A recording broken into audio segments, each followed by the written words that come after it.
But I mean, for us now, we could look back on that century and say, here's a group of people really trying to live their discipline in a faithful and collective way. We might not like the ideas of annihilation of self or pushing down, the natural or the human or our emotions. We're much more relaxed about that now. But, if you take those things as, in their terms, here's a group of people really trying to hold the line and to live faithfully. If we get into the journals of the period, you can see some of the anxiety, but also some of the depth of the spiritual experience. It may be they're not thinking the second coming is happening, but something is happening in the silence and stillness that means that unprogrammed Quaker worship is still working really well for them.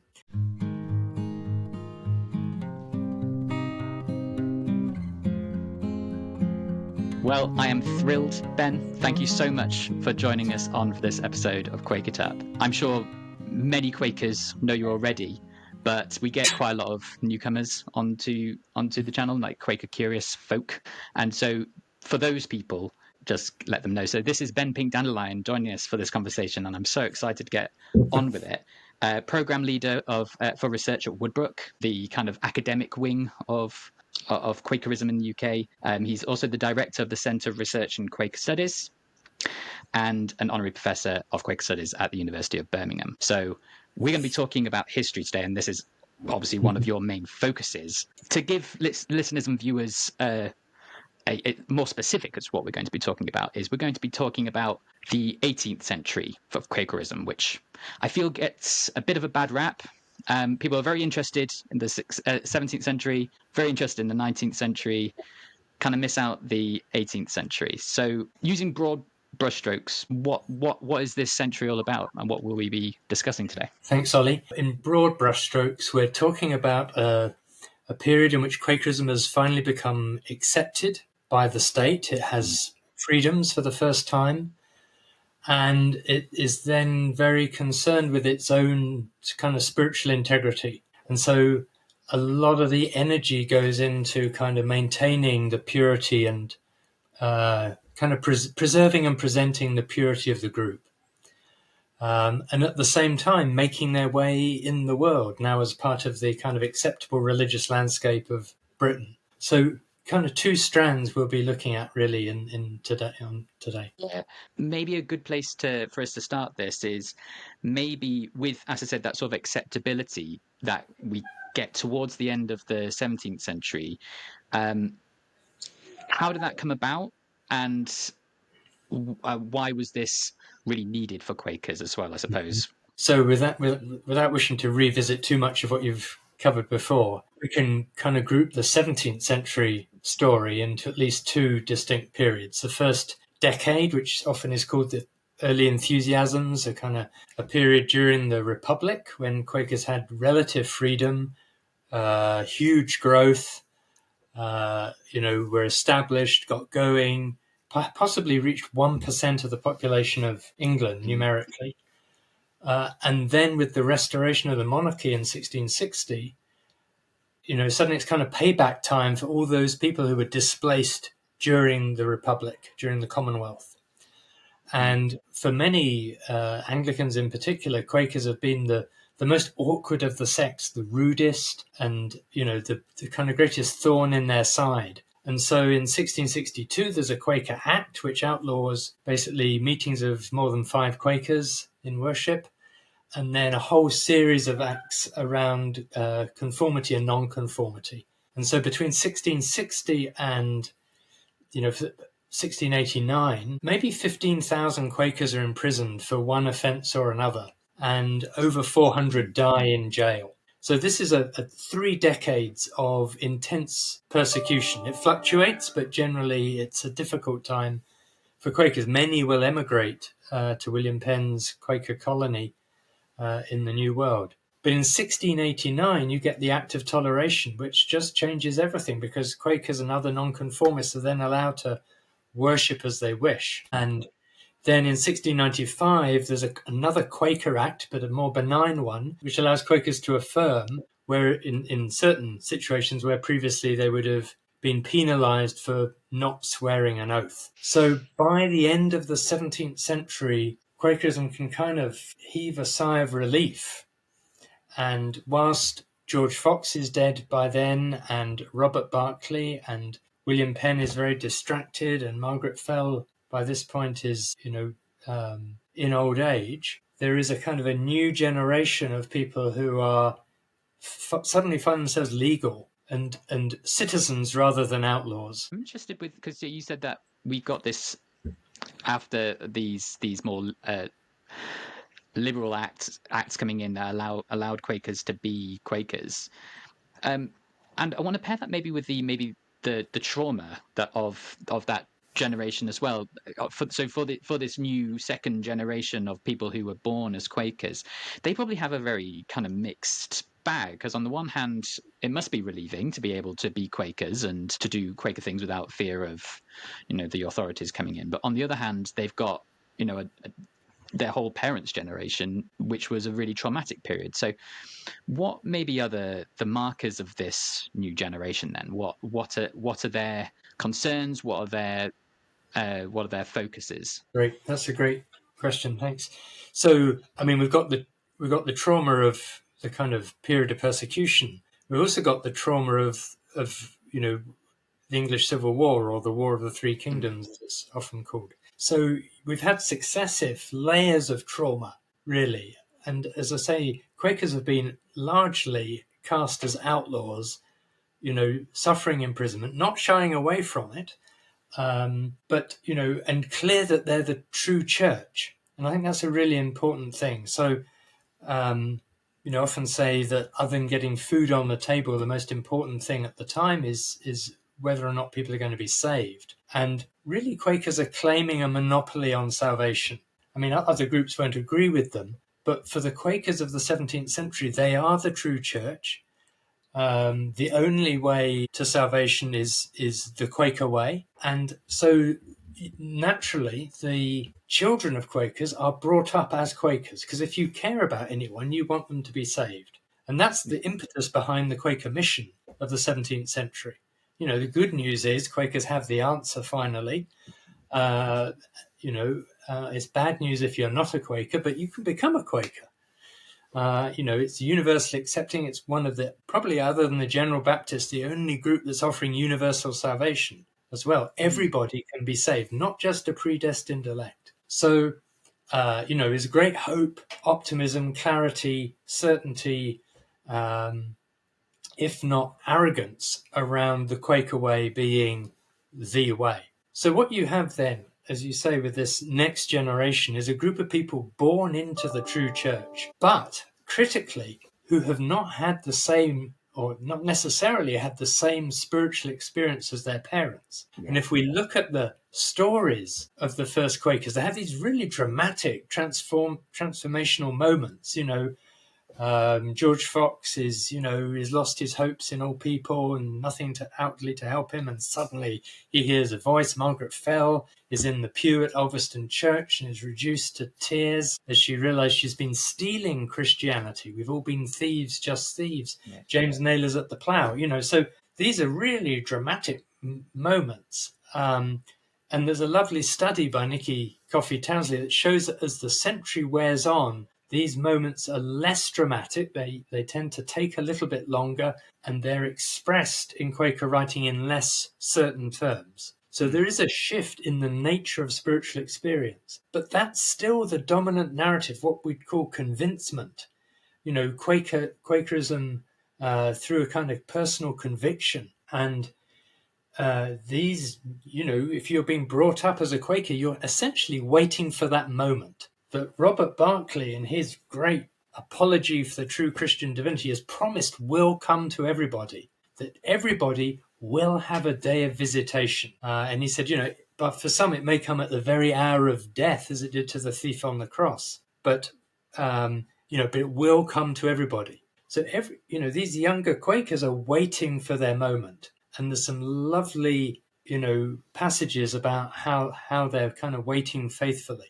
And I suppose that's one of the themes as we move into the 18th century, is you've got a people who are no longer just the convinced. You've got a people who are also waiting for their convincement. Do you reckon that's what Robert Barclay meant? That when he wrote it, that there needs to be this sort of near anxiety, or do you reckon that what he's talking about is he's thinking of people like George Fox with these really intense spiritual transforming moments, and this is what he means, rather than maybe, as you say, where we're going to be going, where it becomes this kind of waiting, expecting, worrying. Have I missed it? Has it come? Mm-hmm. What do you think? Well, so there's no tension between what Fox says and what Barclay says about the fact that everybody will have this moment of invitation.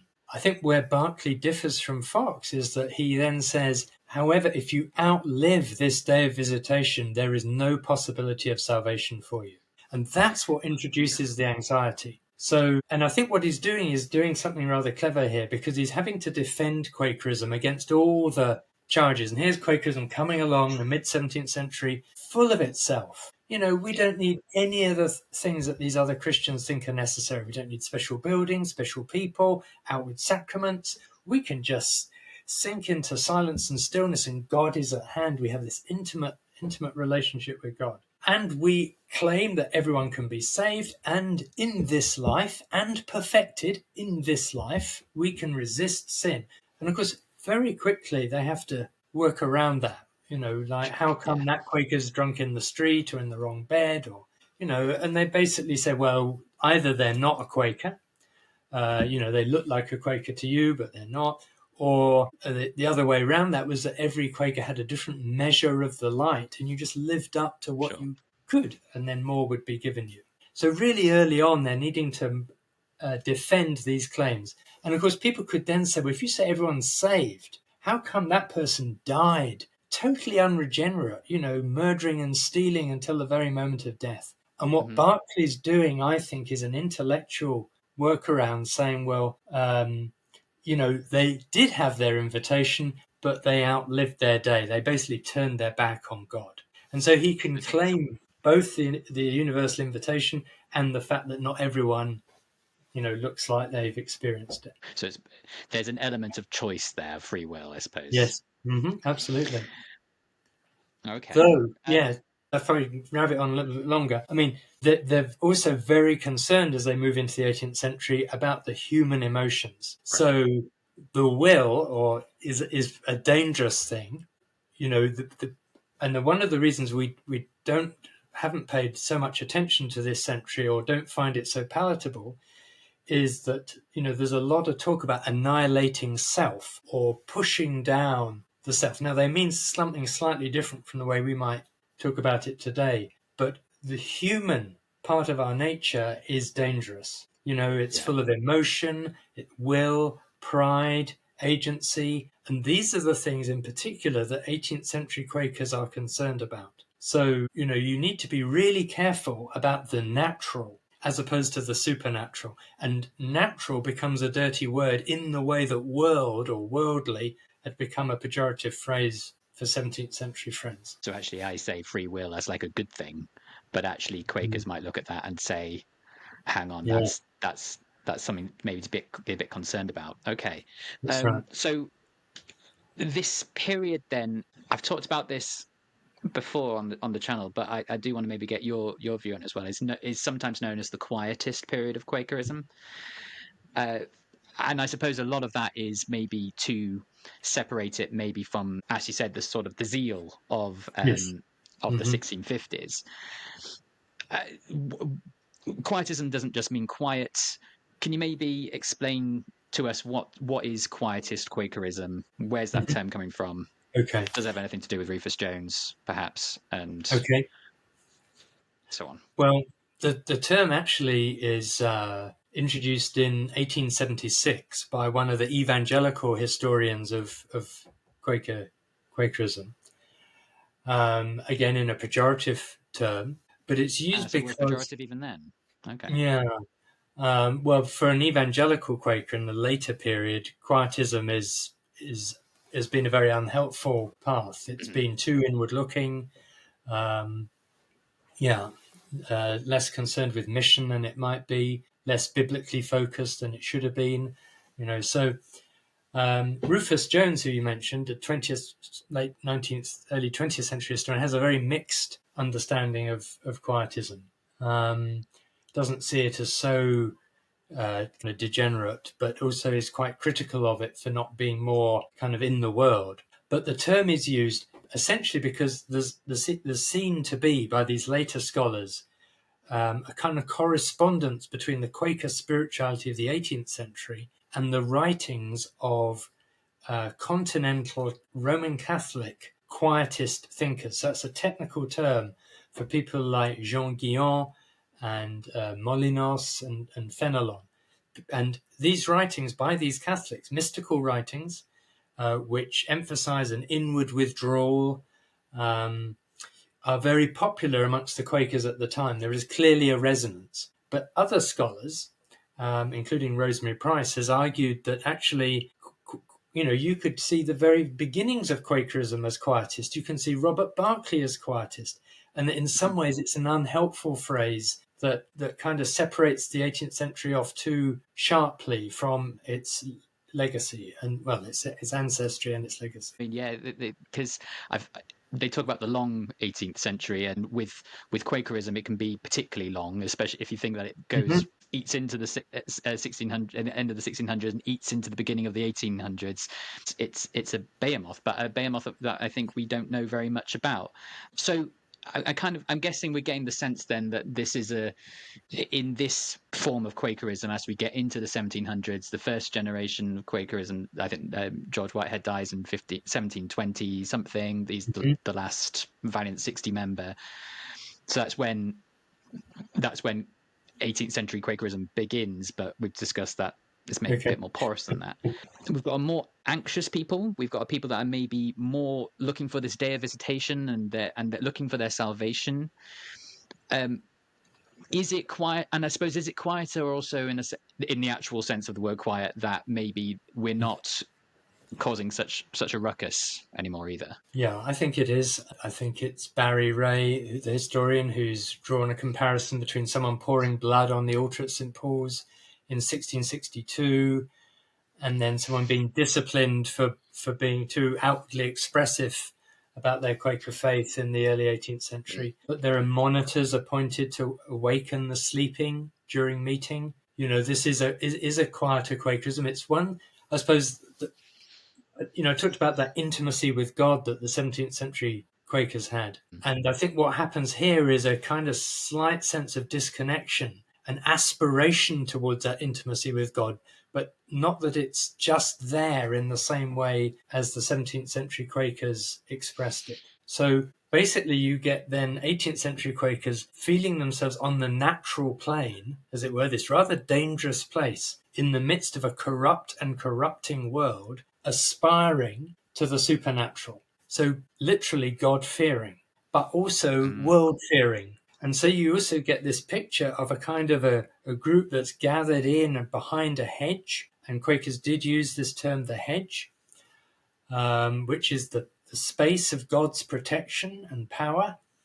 There's talk about guarded domesticity or familied monasticism, that in the family, in the household, which for Richard Vann is the key unit of the Quaker faith, and in the meeting house, this is where you're in the right place with God, trying to follow God's will, not your will. And then you go out into the world, sort of hopefully armored by your Quaker faith. And of course, can still, as was true of the 17th century, very, visibly and audibly different from the rest of the population, because wearing the Quaker uniform, although Margaret Fell had called it a silly poor gospel, basically Quakers are wearing the Quaker grey, using the thee and the thou rather than the polite and deferential you, numbering days of the week and months of the year. So, and not taking their hats off to anybody unless somebody's praying in meeting, and then the rest of the meeting stand up and take their hats off. So, this is still a very distinctive group, and they will, self-assign themselves as a peculiar people, which, a particular people, a chosen people. Sarah Crabtree's book on a holy nation. This is the gathered remnant. And, one of the features of the 18th century is they will continue to disown people for ways of falling out of step with the kind of dominant expression of Quakerism. Whether it's publishing without permission, or drunk in the street again, or in particular attending an irregular marriage, either your own before a priest or attending the marriage of someone else before a priest. And large numbers of Quakers are disowned because of this emphasis on needing to preserve and present purity. And I can say a bit more about that in a little while. Yeah. We've got a lot to get through, a lot to unravel. I just had another, as you were talking.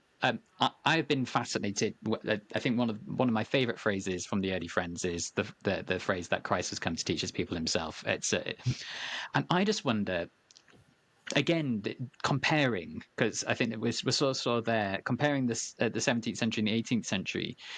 This is what they really felt, but it kind of seems like that what you're saying is that Christ has come to teach his people himself, and the 17th century Quakers would think, and we're there, and we're all listening, and we can hear this. Whereas in the 18th century, it's more Christ has come to teach his people himself if we but listen carefully, or if and let's so don't do anything else, or but he's whispering. We might need to just be. I don't know. What do you think? This is really nice.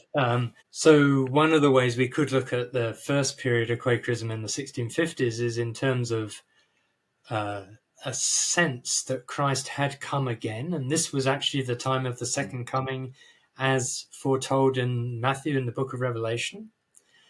And certainly Fox and Fell maintain that kind of rhetoric right the way through to the 1690s, that Quakers are a vanguard for the second coming of Christ, the culmination of the Christian timeline. And so that's one of the reasons they're doing things very differently from other Christians who are still kind of waiting. And these first Quakers, and particularly Fox and Fell, are saying, well, the time of waiting is over. It's the kind of the alarm clock of the second coming is going off. And I've suggested that in a sense what happens through the latter part of the 17th century is that Quakers as a group put the snooze button down on the alarm clock. They can kind of hear it. Christ is come to teach his people himself, but it's not this global invitation that's going to lead to total transformation about the way society operates. And Quakers, in a sense, develop their own meantime practices, that they too start waiting. And whilst they wait, they will do these things like dress differently, speak differently,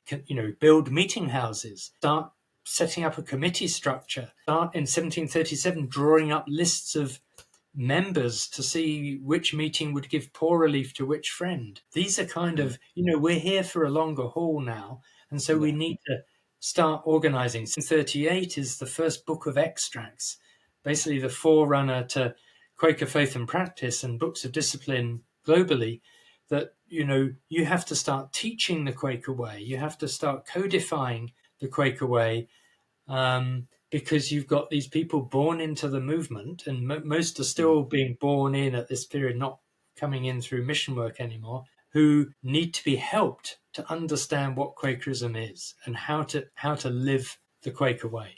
Would you say that there is a spiritual reformation in this change, that this is still spiritually and theologically guided, or do you think this is maybe more of a social move?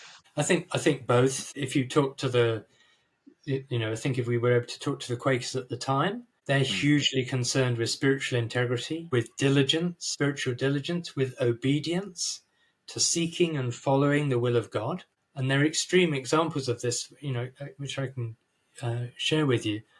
They're very much trying to be guided still. As Rufus Jones would have talked about, a collective mysticism. That's what's going on here. From an academic point of view, there's all the traits of what happens to a religious movement over time.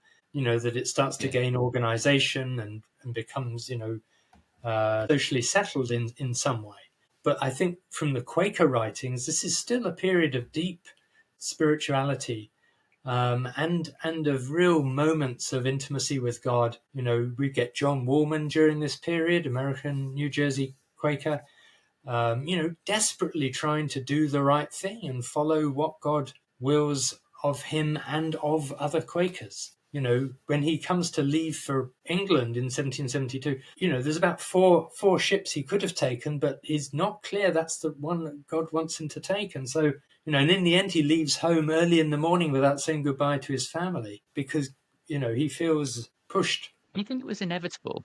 Do you reckon there was any possibility that Quakerism could have been any different going into the 18th century? Or do you think that actually, had certain things been different, this zeal could have continued? Or is this just not how religions work or religious movements work? That's a very nice question as well. Certainly the pattern for all social movements and religious social movements is that they will become more settled, that the founding kind of charisma of the leaders disappears, that the second group of leadership may be less dynamic and less zealous, that all the kind of institutions of a organization come into play. But there are charismatic people in this time. We might think of John Woolman again, or Benjamin Lay, ardent anti-slavery campaigner, but they're pushing against that desire to find a settled place in society. And I mean, someone like Benjamin Lay is actually then disowned for just being too awkward and difficult.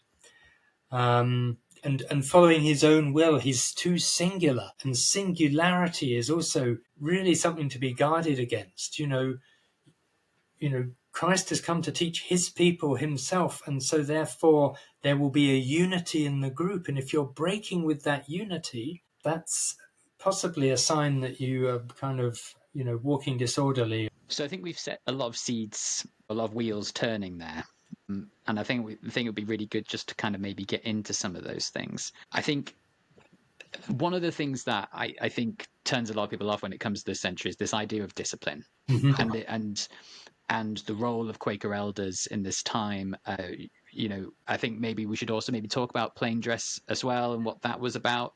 Maybe just I feel like a lot more than in the 17th century, what becomes kind of more important is this social aspect of Quakerism and how a Quaker must comport himself in society, how a Quaker must act within the community, how they must look. I think we've kind of teased out some of the influences of why we got to that place, but let's start off with just what would it have been like for a 17th century Quaker socially amongst friends? What would that be like? Okay, so first of all, you're living in a Quaker household. So it's highly likely your whole family is Quaker. You've been born into the movement. It's your primary identity. It's a highly visible identity. And so that comes both with a kind of a responsibility to enact Quakerism in a way that will not kind of affect the reputation or image of the movement. And secondly, it comes with a set of expectations from non-Quakers about how you will be in the world. So they will not expect to find you drunk in the street or in the wrong bed or doing any of these things or in a gambling den or, whatever. So, and you, of course, speaking with Quakers who still dress plainly, that can often be a great help because you're so publicly a Quaker that you can be then helped by the expectations of others to live up to that image and that aspiration. It's likely that your family may be in business rather than in a profession because of the continuing testimony against swearing and oath. Though also recent scholarship by Andrew Fincham has shown that, it isn't just that Quakers have to go into business because they couldn't do anything else. They seem particularly commercially minded and attract people with also that sense of enterprise. And is shown that the way the discipline is constructed actually favors commercial enterprise. So this is really interesting because it does turn the idea on its head that they just had nothing else they could do, but they did pretty well at it. He's saying, well, they did pretty well at it because actually they designed it that way, and So your family may well be in business. It will be likely to be in business with other Quakers. If you want to buy anything, you'll try and buy from another Quaker first, And if you're selling things, you have a Quaker market before a wider market. But I mean, the other side of the whole coin of this kind of guarded domesticity or family monasticism is that, of course, Quakers are very much in the world. They're not in convents and monasteries. And, they're actually doing, I mean, my friend and scholar Doug Gwynn has said, like Quakers went to America to do well, to do good, and they did very well. And that is another feature of the 18th century, is commercial success and all the challenges that wealth brings and opportunity brings. And so that, again, adds another layer to this anxiety about diligence, obedience, trying to do the right thing. You will go to meeting regularly. You'll be seen to go to meeting regularly. If there are concerns about your spiritual welfare, the meeting may decide to labor with you or send friends to kind of talk with you.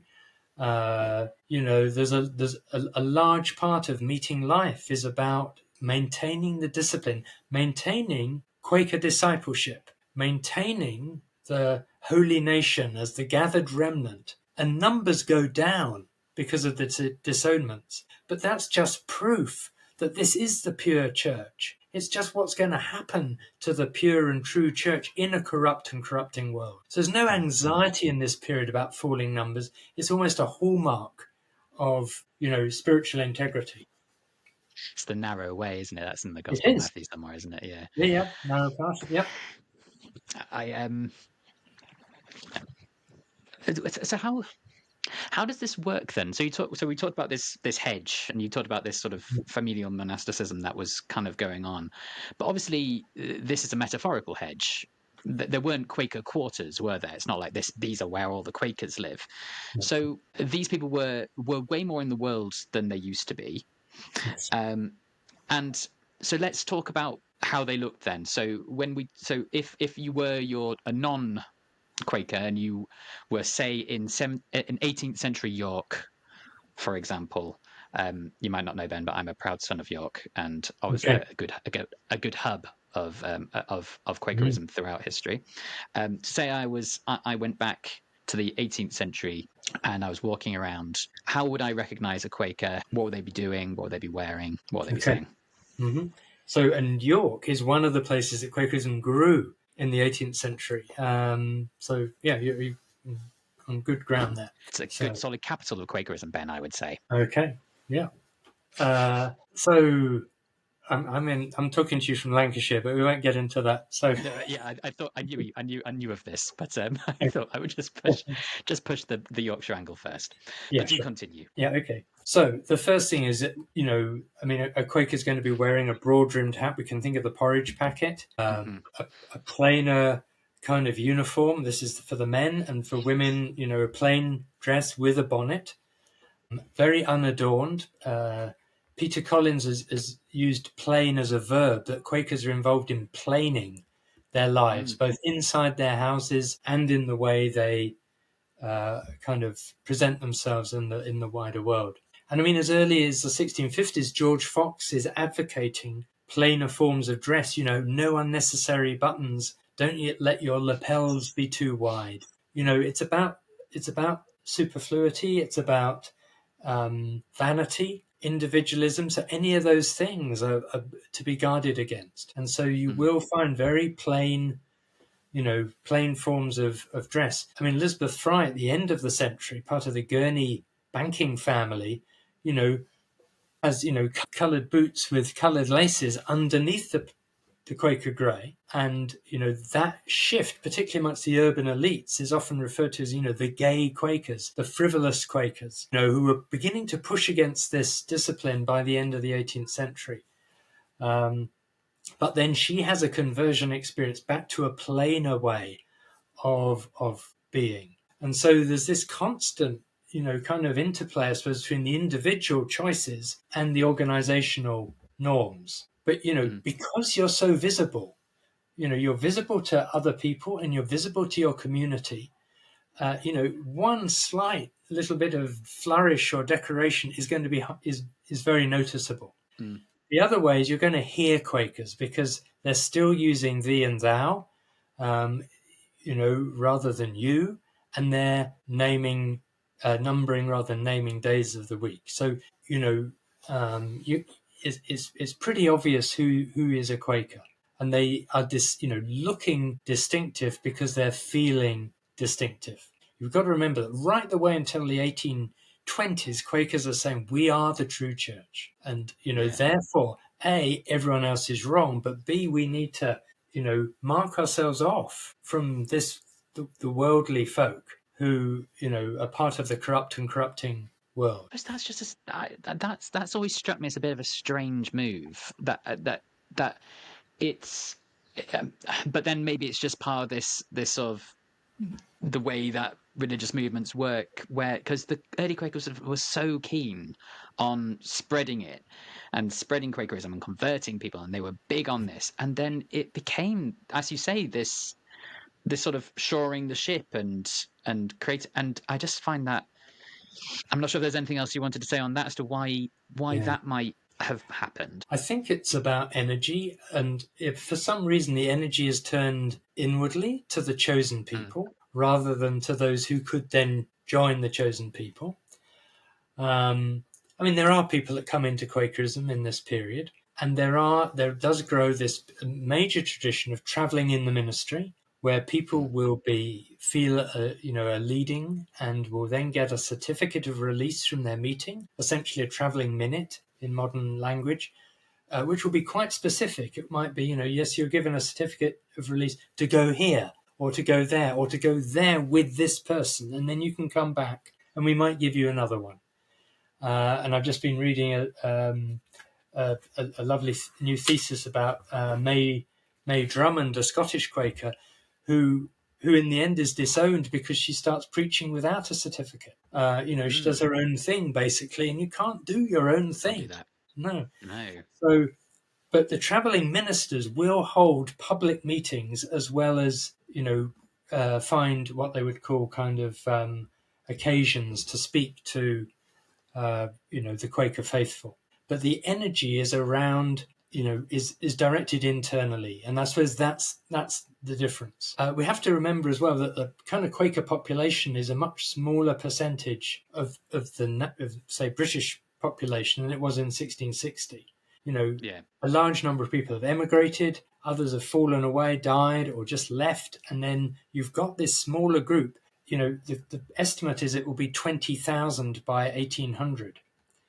And so again, and you've got a much bigger kind of organizational structure to maintain. We could look at British Quakerism today and, the sense that actually people have become property managers or, committee members, like ahead of being, of deepening their spiritual life.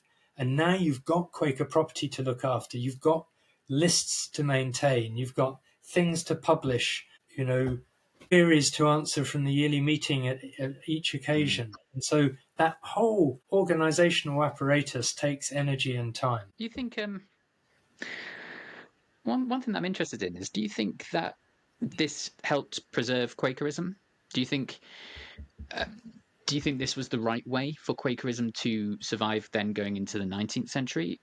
Or was there tension in Quakerism that this wasn't the right thing to do?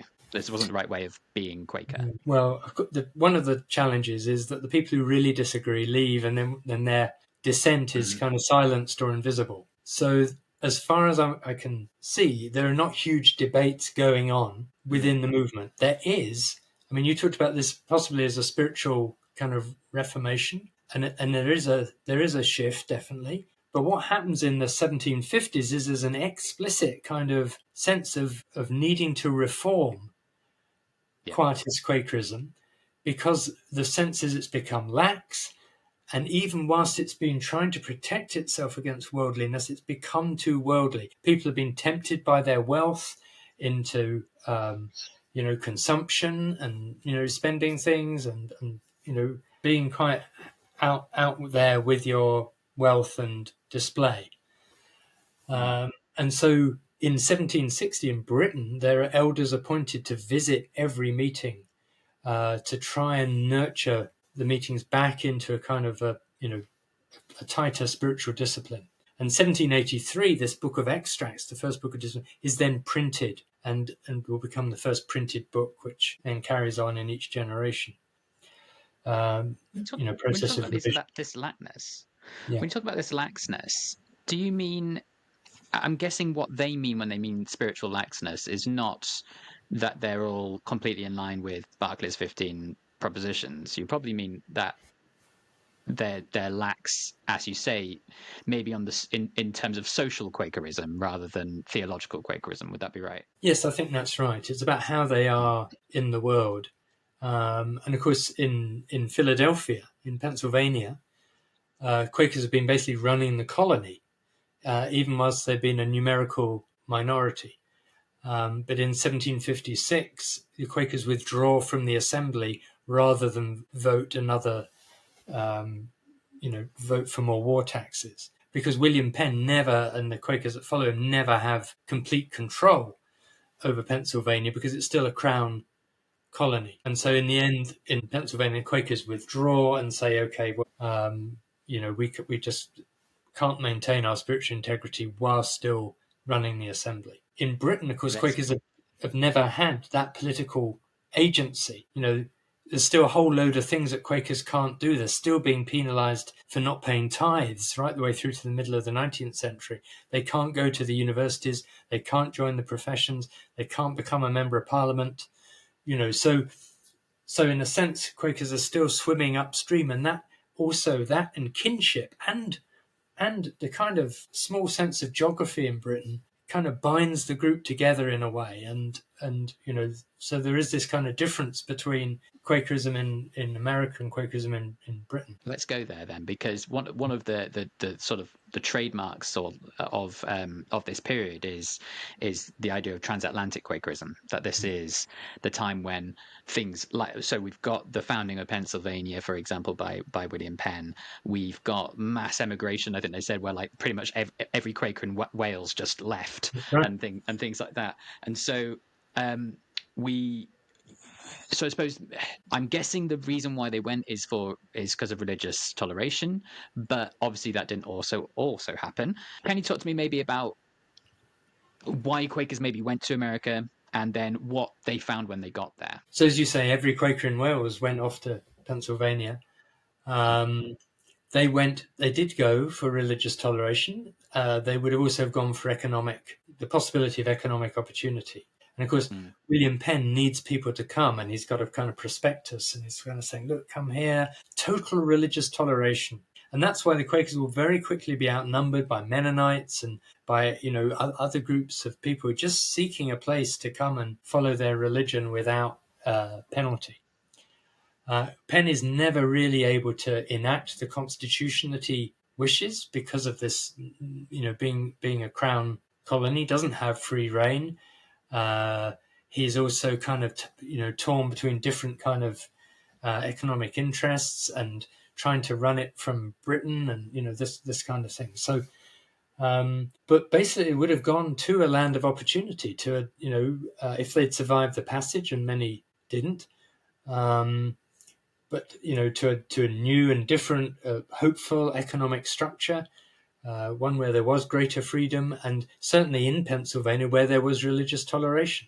So Quakers finally did have agency, were indeed full citizens, and that wasn't true in all the American colonies. But certainly Pennsylvania, the holy experiment, must have seemed like the city on the hill for some friends, and those who are left behind, hoping that their family members are getting on okay, waiting for letters, thinking possibly about following them themselves in an ever-changing social and legal situation through the 1680s, 1690s. And I think it's fair to say there is a transatlantic Quaker culture, even whilst there are these different levels of political agency. Jordan Landis has written about this, Frederick Tollis. In a sense, London Yearly Meeting, Quakerism in Britain, is still the mother yearly meeting. It's still trying to tell North American Quakers what to do, even though they've often innovated ahead of Britain. North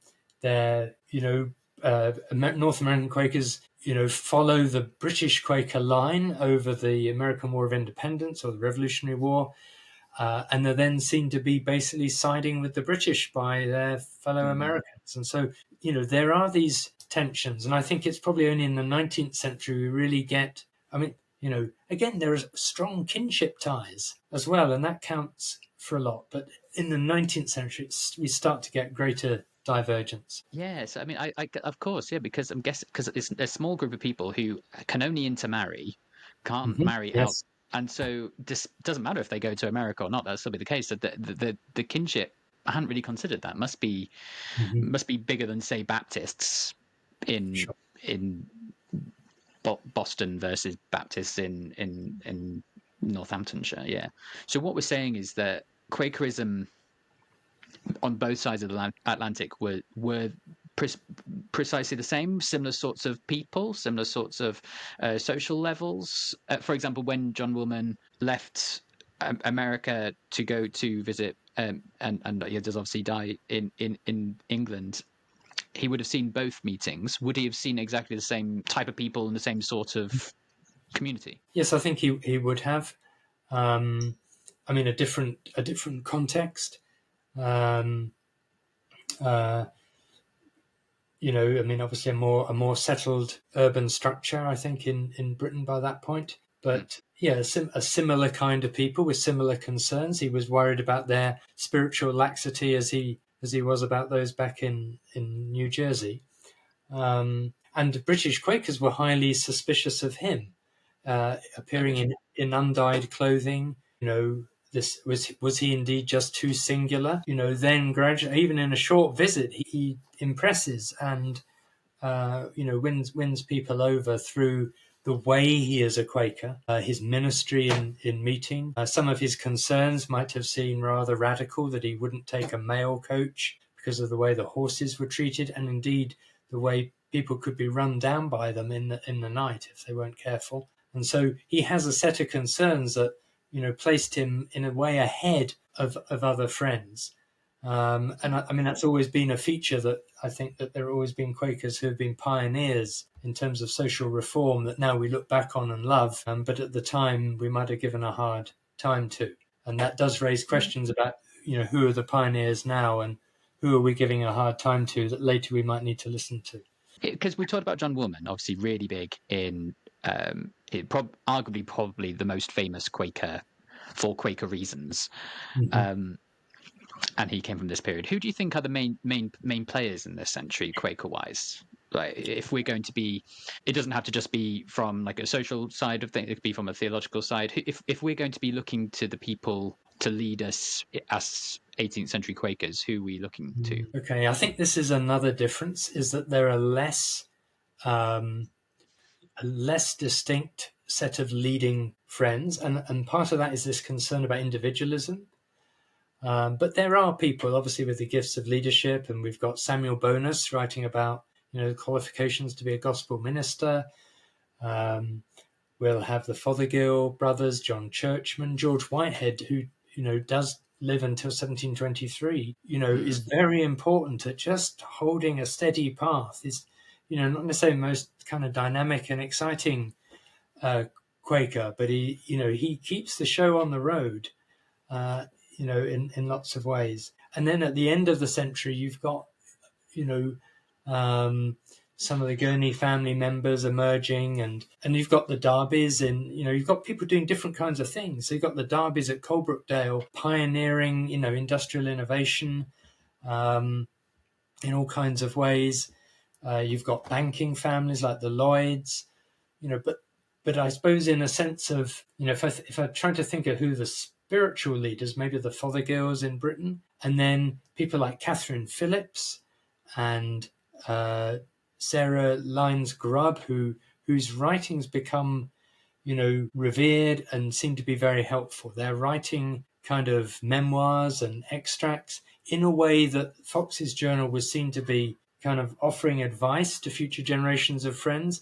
These are also models of trying to live a diligent, obedient life. And that's really important. Sarah Grubb, writes, "I'm often afraid lest by indulging my own ideals of what is good, that I should frustrate the divine intention." So she might decide, I'll give, 10% of my income to Oxfam or something. But, what if God wants 20%? It's not for you to decide. You've really got to try and, be low. This was a key phrase, be low, not outrun your guide, and just be faithful. People would be, one of the consequences of this is that people then get rather anxious about doing anything, and they said, well, there wasn't a word spoken in Dublin meeting for, 32 meetings in a row or something like that, and, do you minister, or, is it really ministry, or is it just you? And of course, people are laid low in bed both for ministering when they shouldn't have done and for not ministering when they should have done. And there's somebody who, did both in one meeting, and then, as I say, is in their bed for days seeking God's forgiveness and then the forgiveness of the meeting, because you've been doubly unfaithful. So they take this really seriously. And if I can just go on a little bit, Catherine Phillips waits 23 years to be sure that she's marrying the right person.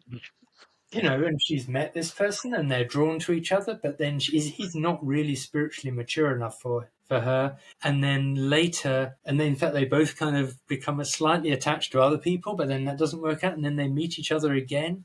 And she feels that he will be useful for her service as a traveling minister. He's good at kind of organizing events and making sure she's provided for. And so in the end, she thinks, yes, okay, he'll do. But all this is recorded as a journey of faithfulness. And then Joseph Conrad, another quick marriage story, he comes into meeting, and as you say, Quakers can only marry other Quakers if they're not going to be disowned. So things like quarterly meeting and yearly meeting become really significant spaces where you may meet a potential marriage partner. Sort of like a Quaker debutante ball or something. Absolutely, without any other finery. But yeah. And he comes into this meeting and he says, I saw, Louisa Strongman across the room, and I felt a draft of love more than natural. Okay, so that's natural, good. Like what you said. Yeah, because natural is, we don't want anything natural. We want more than natural, God-given. And I knew that day she was to be my wife, and I told her so 2 years later, and we were married 6 years after that. So in all of this discernment, there's the what and the when. And, that's what you're trying to do as a faithful Quaker. And some of us still are, in a sense, where we're discerning the what and the when in our spiritual lives, our daily lives. Can we maybe talk about the role of women then? Because I think this is... Because in that you're mentioning as some of the spiritual leaders, and some of those were women, and obviously for many denominations at that time that was still very strange, and I suppose the reason why I'm asking is because I think there's a really simplistic answer to that question, which is women, there was equal rights when it came to giving ministry and all that sort of stuff. Therefore, Quakers weren't in any way misogynistic, and it wasn't patriarchal in any way. But that's clearly not going to be true either. So, what was the role of women in 18th century Quakerism? How far did that equality go? Thank you. So, as you've mentioned, right from the beginning, there's this ideal of spiritual equality that runs, across the society, that everyone is a minister. But as I've also mentioned, people are seen to have different measures of the light.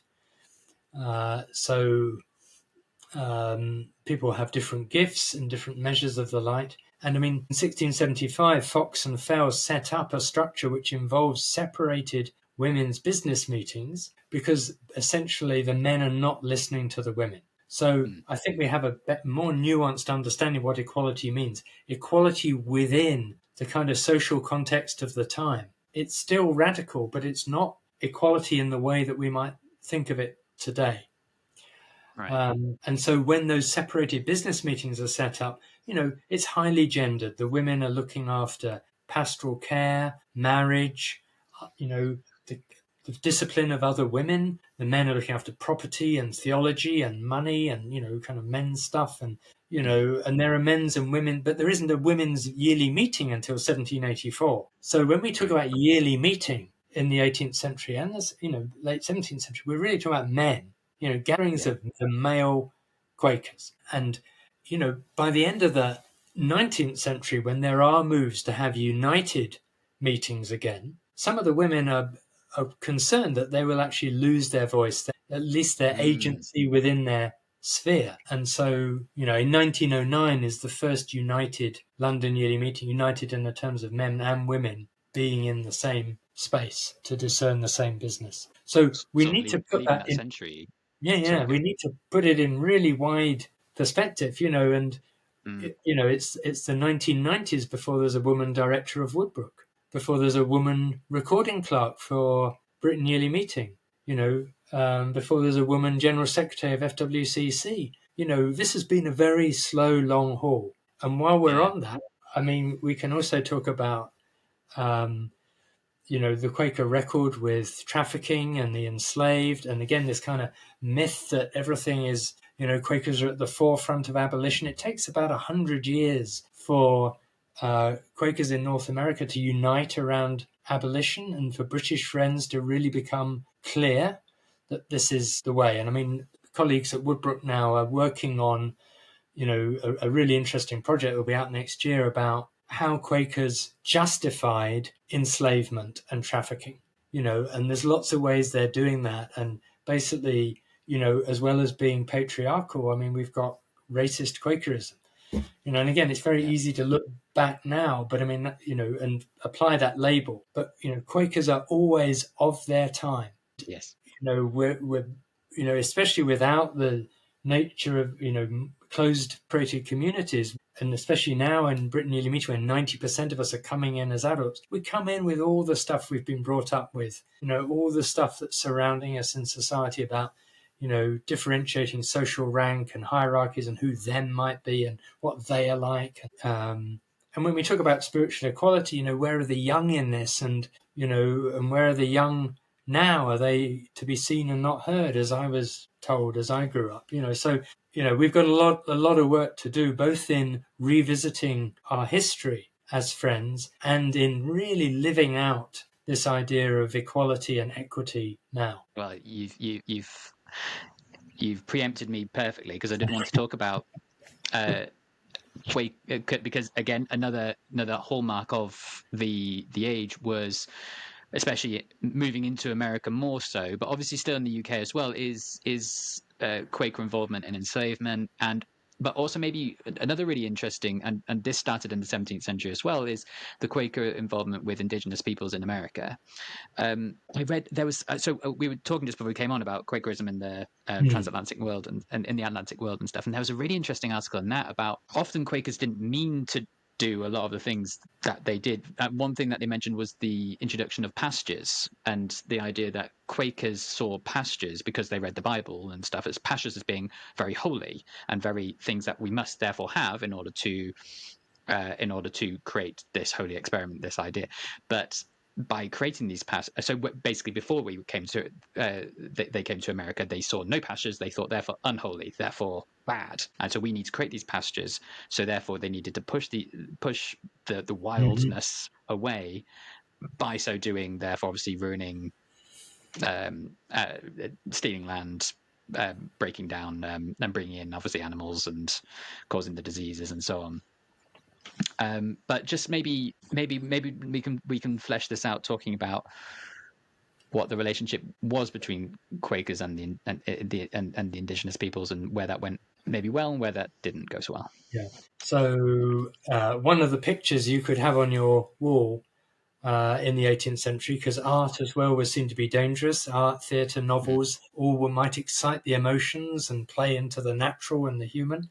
But one of the pictures you could have was of William Penn's treaty with the Lenape. And so initially, I think there is some mutual respect and understanding. It all starts to go horribly wrong with greater immigration. A different understanding of land and private ownership of land. The walking purchase of, which was meant to be a kind of a treaty between Indigenous people and the settlers or the incomers. which is then fraudulently enacted by employing runners to cover more land in the time that was given. And so, things just go the way of, unfortunately, kind of, the pattern of empire, even in Pennsylvania. So, and I mean, I think we're becoming clearer that Quakers, did have a different view of people or white Quakers had a different view of people with different skin color. Most Quakers were white at this point, and they're, for all the sense of equality, it's not played out. And you've got George Fox's letter to the governor of Barbados, which is, essentially kind of accommodating and supporting enslavement. And I mean, one of the wonderful chapters in the book you mentioned, edited by Robin Healy, is by Betsy Casden, and she talks about a testimony of inequality, knowingly or just of its age, for all the talk of equality, it doesn't happen that way. And I mean, as I said, we still need to keep working on that. I think it's not to rubbish the ideal, or necessarily to say Quakers are inherently flawed, but we just need to be far more realistic about who we have been and how we need to be. Yeah, I agree, and I think that with enslavement, that's definitely, I think, becomes that's kind of the big myth that I think Quakers told themselves for a long time, as you say, that Quakers were the early abolitionists. We had people like John Woolman, Benjamin Lay, less well known until really quite recently, like definitely my time being a Quaker. And do you want to maybe talk about why that story is a bit more blurred than maybe that we thought, and maybe talk about some of the on the flip side, maybe talk about some of the good things that Quakers were doing as well, because it's not all doom and gloom either. It's kind of holding both of those. Yeah. So one of the things that happens in I think in our telling of history is that we can either follow the organizational line, which is usually a bit slow, but does eventually get there. And sometimes we do get there ahead of other religious groups or other Christian groups. So in our more recent past, we can look at the 2009 yearly meeting decision to support and campaign for equal marriage, same-sex marriage, and we were ahead of other Christian groups on that. But we can also, as the book by David Lamar shows, trace that concern back to 1959. And so you could say it took 50 years for Quakers to really sit with that. And I remember being in Meeting for Sufferings in 1988 when this concern came up there. And the end result was, well, if local meetings wanted to hold celebrations of commitment, they could do. But as a yearly meeting or as a national body, or a body that covers the nations of Britain, we weren't going to make a blanket decision. And there was ministry there that was really still hugely homophobic in 1988, as was true, in society generally. I remember the first same-sex kiss on a soap opera was, probably 1991 or something. It was like dramatic and incredible, and like, wow, this was a landmark moment. So Quakers are always a bit slow, but also sometimes ahead of some of the groups they want to compare themselves with. And I think that's true in the abolition movement, that, in some ways we could say, well, it took ages to reach unity, but that is also a function of the Quaker business method, that we do seek unity. And if there are, if we're not in unity, then we feel we haven't found the will of God yet. And so we wait and we defer and we come back to it. So there is a kind of inherent conservatism in the Quaker business method. But then when we do find unity, we're united and we're strong and we make big statements and we're able to issue minutes and things like that. And so on that path, we can say, oh yeah, Quakers are in the forefront, or at least, finally got there. But then we're in the forefront of other churches, very involved with William Wilberforce. Thomas Clarkson's Portrait of Quakerism, 1805, these Quakers are amazing. They're out there doing things, and absolutely. You contrast that, though, with the individual situation. And this is where the history becomes more complex. So you get the Benjamin Lay and the John Woolman doing their own thing, and often, like Benjamin Lay, disowned for doing too much their own thing. and then invisible, because they're no longer part of the group.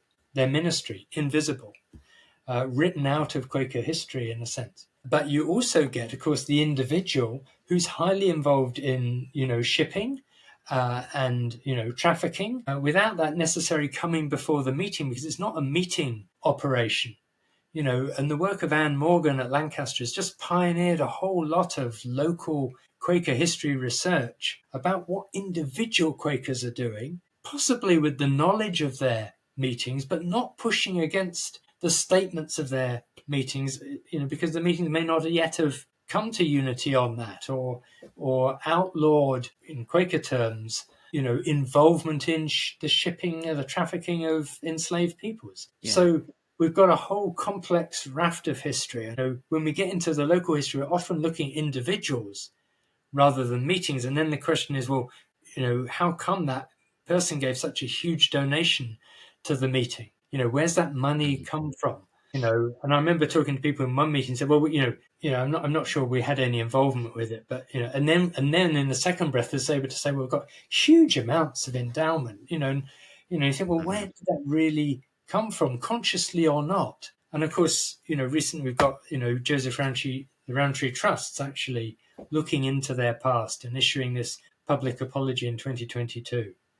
And, Quakerism is full of chocolate money. It's running on chocolate money. So we've got more work to do there around, just uncovering that and stepping up and saying, yes, we've benefited continually, from the oppression of other people. A question that I have, I'm not sure if it's sort of formulating, what good is a corporate decision if it's taking so long and it's allowing morally bad things to happen? Is that fit for purpose if it's allowing evil to take place?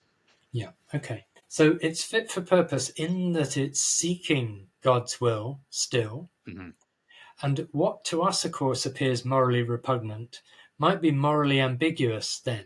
So we might look back in 50 years' time and saying, why was Britain Yearly Meeting not making a statement about flying or short-haul flights or whatever it is? And we know that individual Quakers are taking different positions on this and, are feeling kind of ambiguous about it or maybe even covering it up, and of course now we can have a private life. We don't have to say where we went on holiday or how we got there. And, but that process, I think, of trying to discern together the place to be is important, and it does have an authority when we reach unity and arrive at a minute.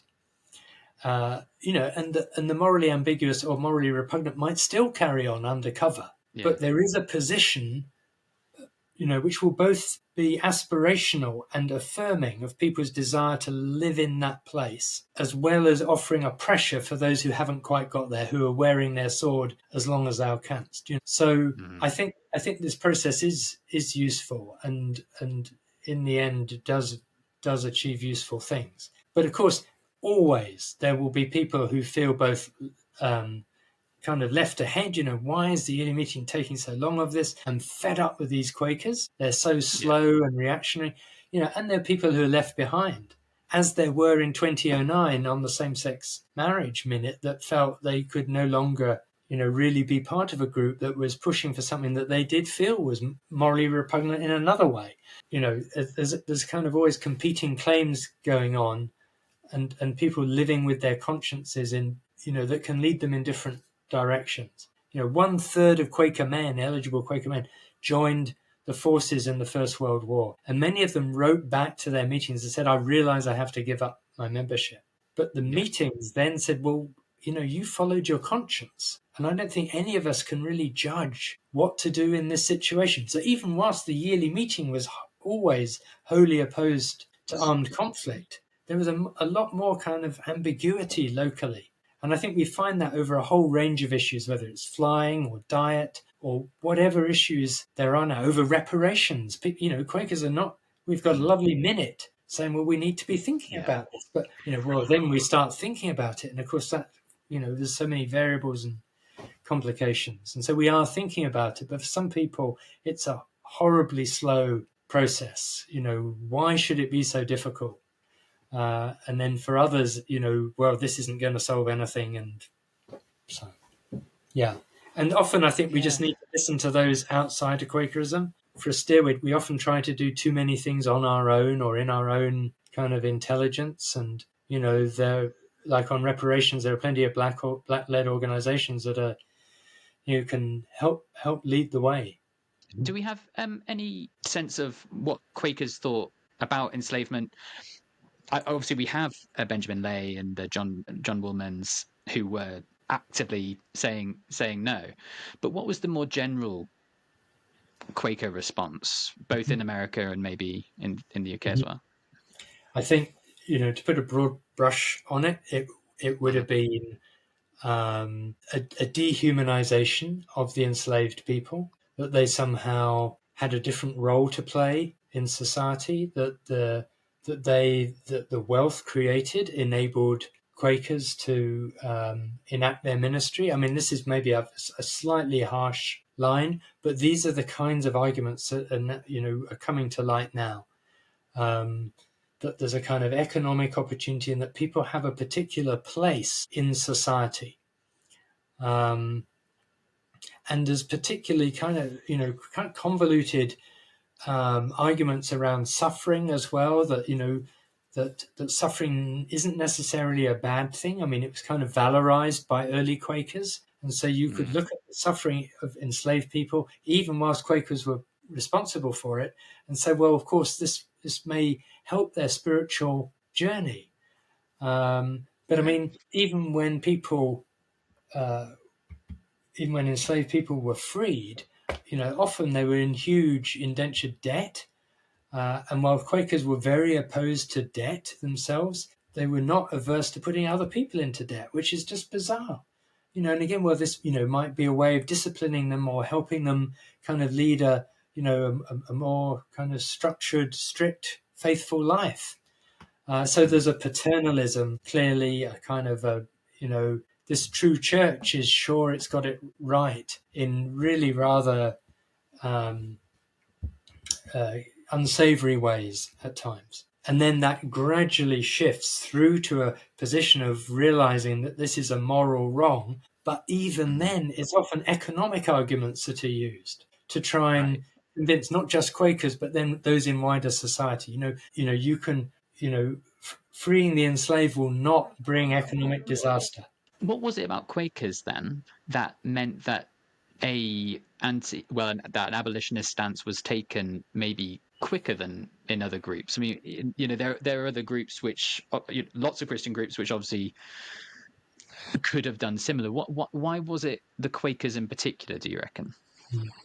I think Quakers had some advantages. They had less of a doctrinal theology that they had to try and work through. Of course, they had far less reliance on Scripture as a primary authority. And so they hadn't got into a tradition of reading Scripture in a particular way or of justifying enslavement through scriptural reasoning. But I mean, there were many Anglicans who were equally involved with the Quakers in the abolition movement. And so, so Quakers in some senses could be light on their feet theologically, and there was, of course, that basic understanding of, a universal salvation that, everyone would have a day of visitation and of spiritual equality, which wasn't true necessarily in all Christian groups. But it does highlight another point. I mean, I was looking at the letters of Anthony Benezet, who also was a vigorous anti-slavery campaigner, and his letters to, say, Granville Sharp, Anglican, are just about the campaign. Let's work together on this. You do this, I'll do that. We can get there. This is a really important issue.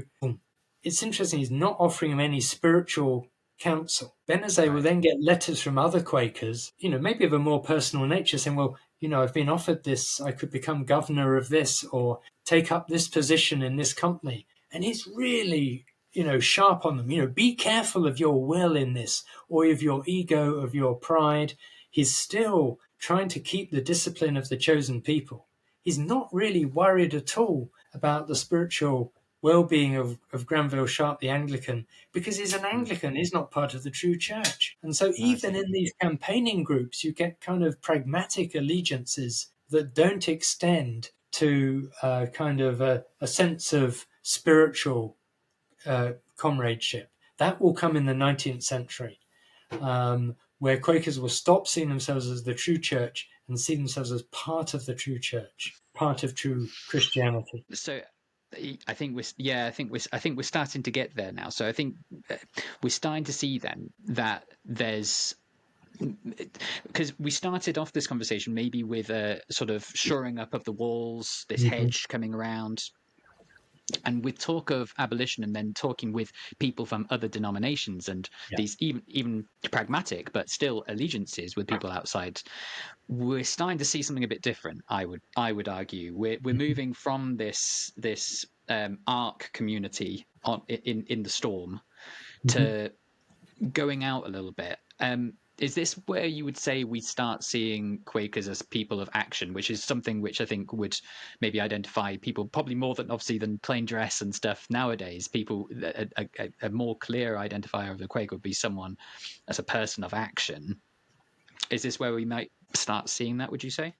I suppose so, though again we might go back to Woolman, and it's still 18th century, and he's doing all kinds of things, and others are doing things. They're not totally just behind the hedge. They are trying to promote, social justice and peace and campaigning against war, refusing to consume in certain ways in society. But what happens in the 19th century, I think, is a greater confidence, a greater sense, again, maybe another step up the citizenship ladder, that, actually we're equal to these people. We don't need to be so worried about them. And, through campaigns like, the one for abolition, realizing that actually these people are okay. They, are moral and good. And, and so you do get this move through the 1830s of Quakerism as part of the true church. And I suppose the other thing is that Quakerism had possibly become a little dry and formulaic, meeting after meeting, possibly without any vocal ministry, while these other groups are experiencing evangelical revival. Methodism has started, huge burst of energy like early Quakerism.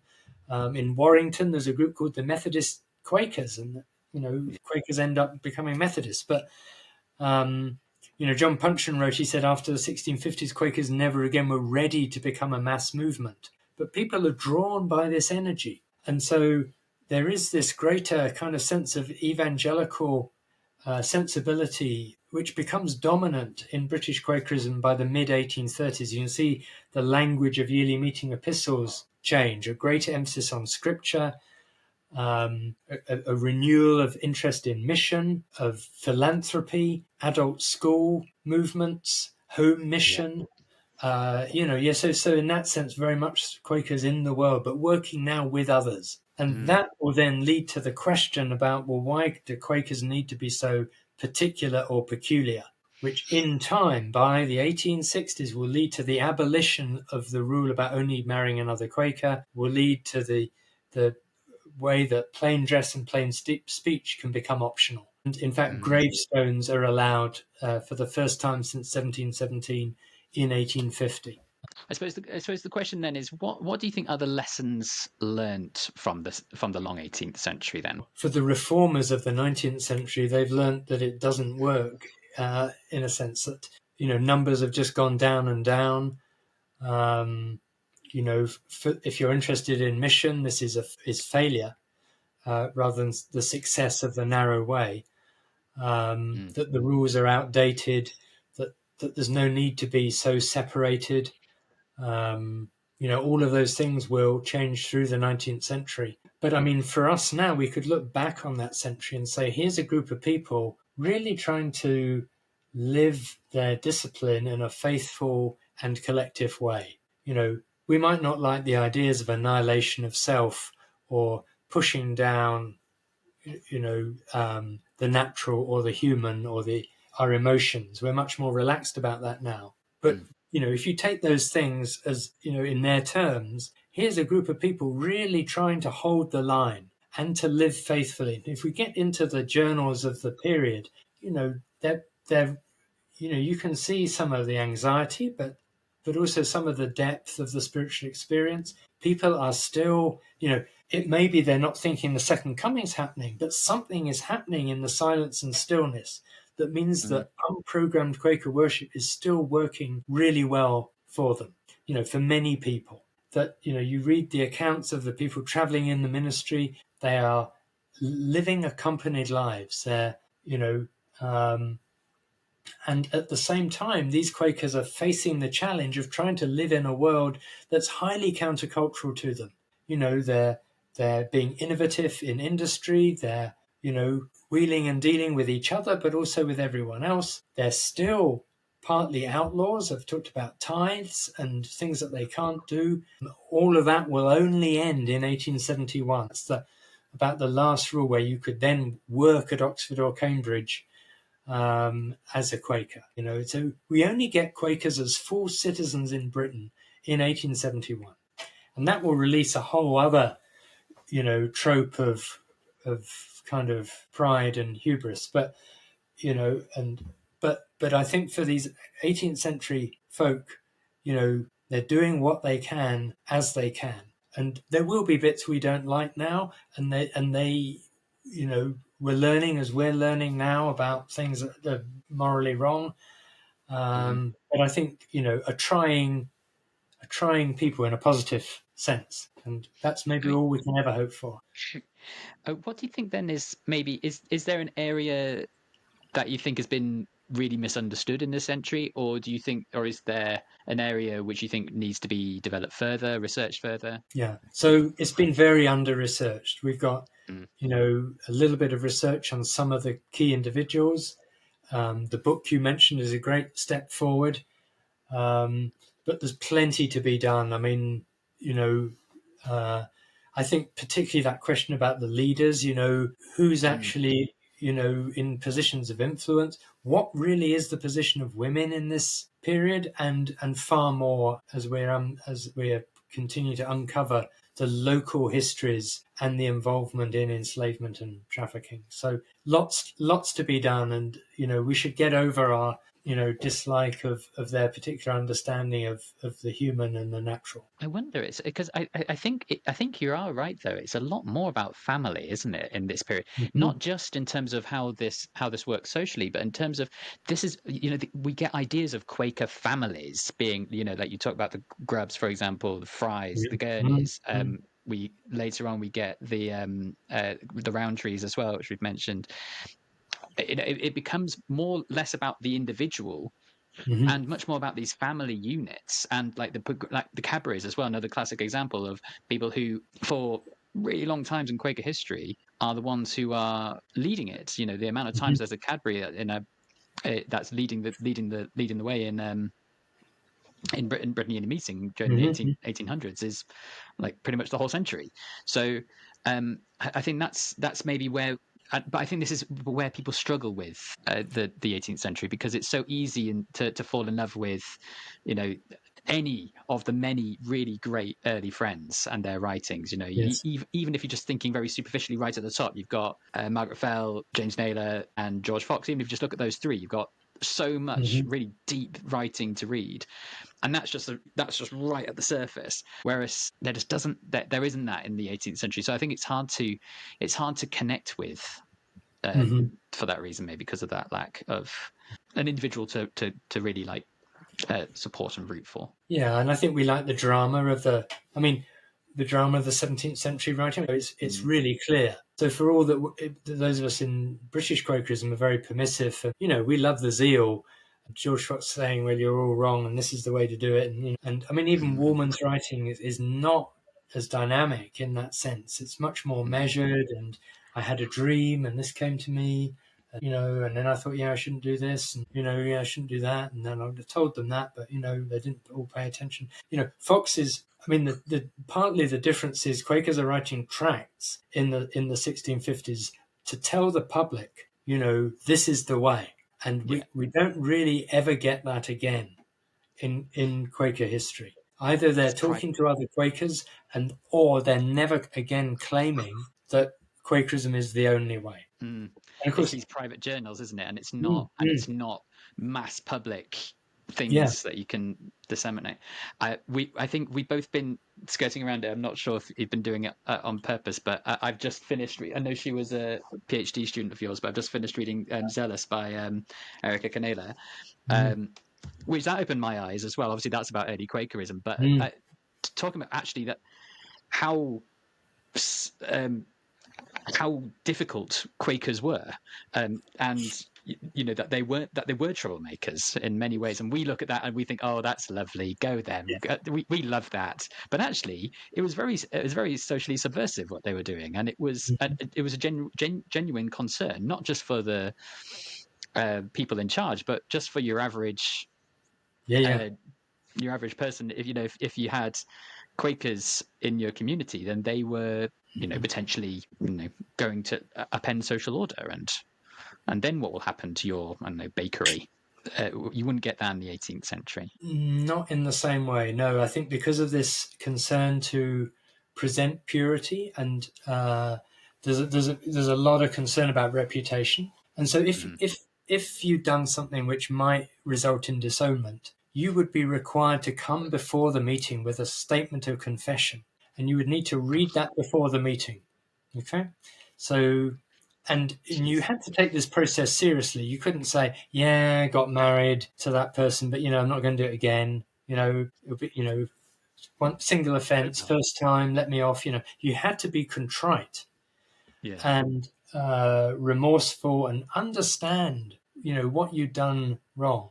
And you may or may not be disowned, but your confession would be posted outside the meeting house for the world's people to see that the Quakers were still maintaining, the preservation of purity. And if your offence was widely known, if you're a well-known person, then your confession might be posted in a newspaper for people to read and say, oh yeah, okay, well, it was a bit of a shock when they did that, but okay, they're contrite and they've recanted. So, that whole kind of, and I mean, we do still have concern, maybe even more nowadays, about reputational risk. I mean, there's all kinds of things that, employees of a yearly meeting can and can't do, and, or need to get permission to do. And, statements are very carefully honed, and, and we don't disown people so often, but we still do when there's a reputational risk. It's just that we don't hear about it so much. I think for the first decades of Quakerism, there's an amazing coherence, but it's full of energy and life. And then this kind of, well, let's keep it safe, and let's keep it pure. And of course, coming out of a period where Quakerism could have just disappeared under persecution, that sense of needing to build a strong organizational unit is a natural, very reasonable response. And we can't forget that without this sort of like really taking care of it, it would have died out completely, and then we wouldn't be here talking about it. So, we might have, but like as an oddity of the 17th century rather than. Can I ask you? I've asked you some quite strange questions as they've come to me. I can ask you another one. Do you think Quakerism today is more like the Quakerism of the 18th century, or more like the Quakerism of the 17th century? I think it's more like the Quakerism of the 18th century, just in its organizational forms. Its concern to maintain those organizational forms, to preserve and present a very particular identity, slightly differently. I mean, we're a lot more relaxed in a sense. We can go to the theatre and we think, and read a novel and not be worried about it, and that kind of thing. And we're less maybe concerned about a personal transformational moment. But I think we're a long way from the zeal, certainty, powerful, dramatic spiritual experience that the 17th century Quakers seem to feel. And when we talk about the Erica Canela book, I mean, we're not socially subversive in the same way. We're not outlaws in the same way. Some Quakers are. They, in Just Stop Oil or these kinds of protests, Palestine Action. But as an organization, when we're operating within the system to try and achieve peace and social justice, and that's not necessarily a criticism. It's just the comparison is different. we have been given citizenship, and I suggest we are enjoying it and trying to use it for the social good. And that's the tension about whether you take the role of an outlaw or the role of a citizen. And Wolf Mendel, in his 1974 Swarthmore lecture, said, Quaker testimony against war has always been both prophetic and reconciliatory. And we've kind of tended to do both things at the same time. And hopefully we can be prophetic, but organizationally, we're often on the reconciliatory end, just edging quietly, working quietly, trying to build bridges, trying to achieve harmony where there is distress. So, yeah. And I mean, I think that's just a difference. We're not telling everyone else they're wrong. No. And that they better watch out, and God's going to sort them out if they don't. So, do you think there's a way where we could be more prophetic? I think there are Quakers who are being prophetic. They're sometimes most visible in social action groups and are arrested for their witness. And there are Quakers, though, who are, I think, trying to be prophetic within the movement theologically, and to call us back to that kind of experience of the Spirit that ideally will be primary and will underpin all that we do. Otherwise we are just a social justice group, and we needn't be going to a meeting for worship. Worship is what we're here for, not all the other stuff. But out of worship will come everything else, if we let it. So, I think those people are out there. I think, Mark Russ, Benjamin Wood, to name just a couple of British friends. So both been on the show and big friends. Stuart Masters, someone else, who will hear a lot more. I didn't realise he threw this bombshell at me that he's got a new book coming out. It came out today. I know. That's gone on my Christmas list straight away. And obviously he's delivering the Swarthmore Lecture 2026, which is going to be very exciting. And look forward to hearing that. Well, I think we've had a lovely romp through the 18th century. What are you working on right now, Ben? Have we got any other exciting publications or works in the pipeline? Okay, so there's the final volume in the Penn State Press New History of Quakerism series, which will go from 1938 to 2018. That should be out next year. Very exciting. And then with Stuart Masters and Joanna Godfrey Wood, we are reprinting the collected works of Margaret Fell, which has never been in print since 1711. It's outrageous. So that will come out with Berkeley Press in 2 volumes, hopefully 2026, 2027. So that's good. And then I've been involved with a Quaker response to a Catholic, a Vatican project on synodality, about how we can move forward as a community of faith. And so that's been very exciting for me personally, but has involved writing a kind of Quaker response to that process. So that hopefully will also be out in 2027. If you could, I'm not sure if you read the Wes Daniels article on, I think it was just a brief article about a time traveling friend going back and having a conversation with Margaret Fell. If you were said time traveling friend and you could spend the evening with one friend throughout history, who would that be and why? Okay. Well, Margaret Fell is obviously someone I'm thinking a lot about at the moment, but if he's having the chat with her, I might go to John Wilhelm Rowntree. No way. Are you kidding me?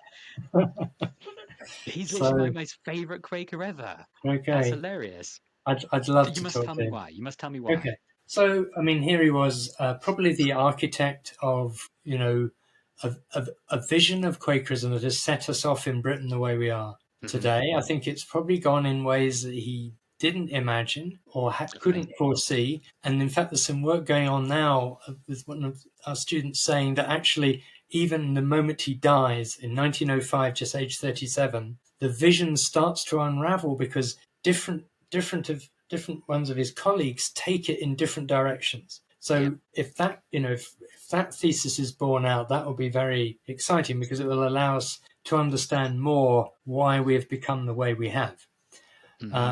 But I think he had a sound vision. He sounds like a really interesting person to talk to. He might be a really awkward kind of prophetic Quaker who's basically just saying how it is. But yeah, an evening with him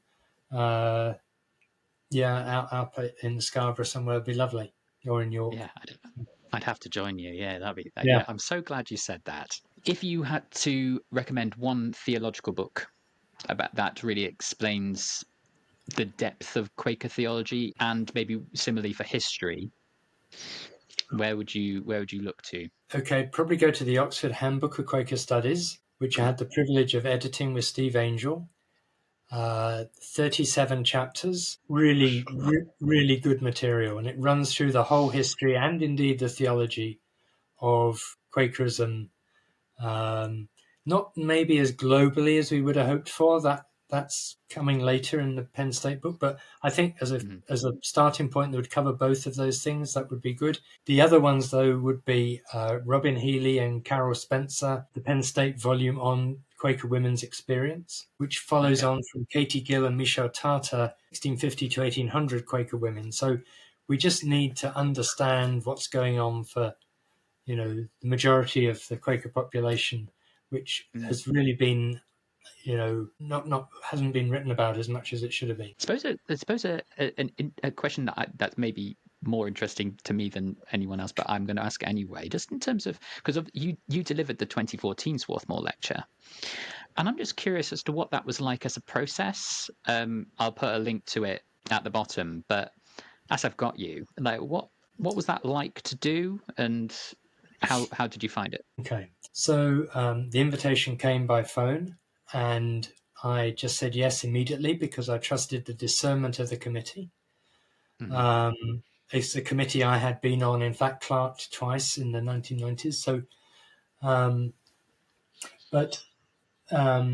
then I was invited to the committee, and what happens with the Swarthmore lecture is they discern a topic or an area and then discern the name.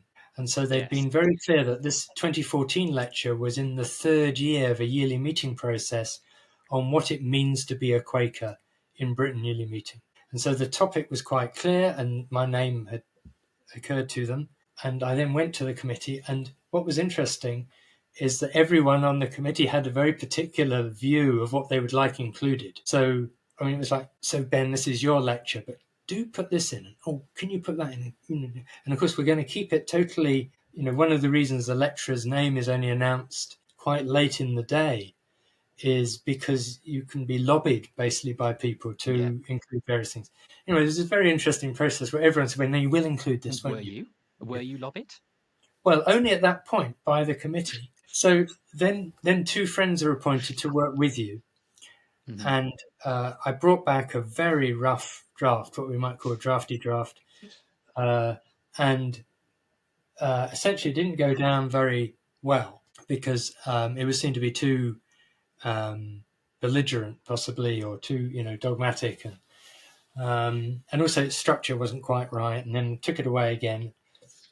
And then the two liaison friends then had a look at the second draft, thought it was going to, but the whole committee never saw it again. And of course, the final version, I think, I'm not even sure the liaison friends saw, because it had to go quickly off to Quaker Books. And of course, the spoken version, nobody has any control over what you're actually going to say in the moment. And you could go rogue. That's right. And I mean, for me, there was no script. Particularly wanted to do it as led. I mean, I had a kind of a sense of how it might go, but I found myself quite, nervous in a sense, surprisingly nervous at the beginning.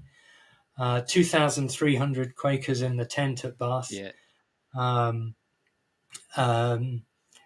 And gradually kind of relaxed into it. But I mean, one of the things I was meant to do was I had in my bag a copy of Quaker Faith and Practice, which I wanted to wave at people. And then there wasn't one even, anywhere. And so I was saying, look, one of the things we don't do is we don't read this book, which I haven't got with me. It's like bizarre.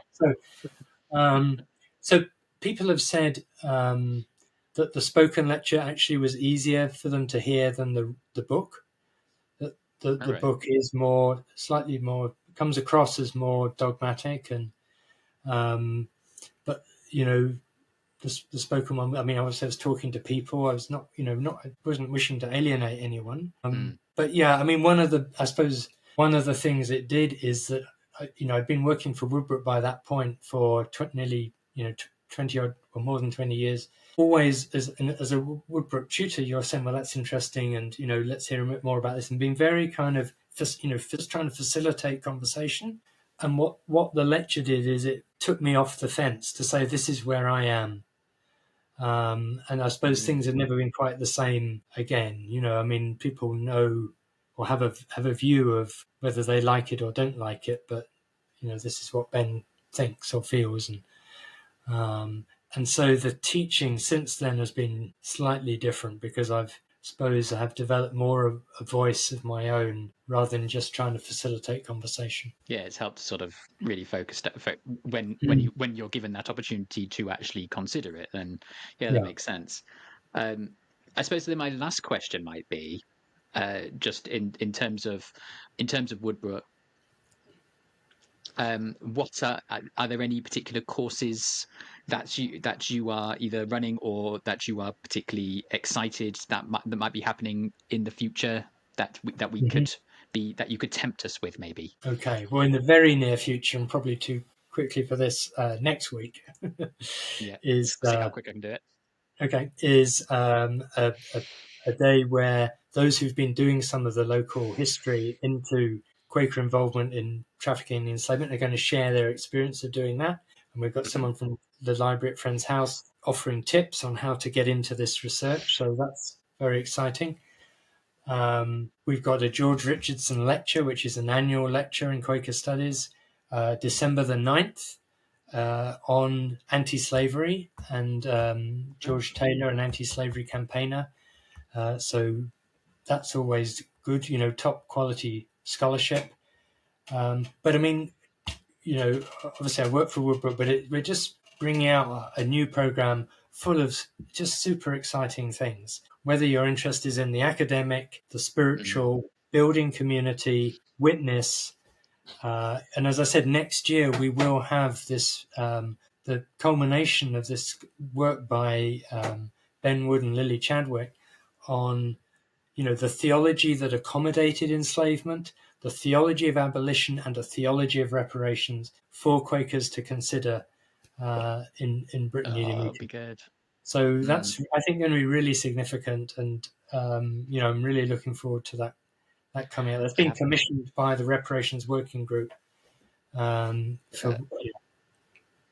That does sound really good. I mean, I have to. I only did my first Woodbrook course this last month, to my shame.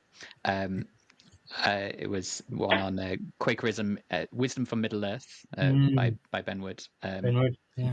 I did thoroughly enjoy it. I would recommend it wholeheartedly, and I will put links to so that people can see what's going on in the description. Okay. So please do check it out. Yeah. I suppose a question that might be is just because there's been quite a lot of concern regarding Woodbrook since obviously giving the building back. I was wondering whether if you wanted to give any thoughts and views on what that's been like since.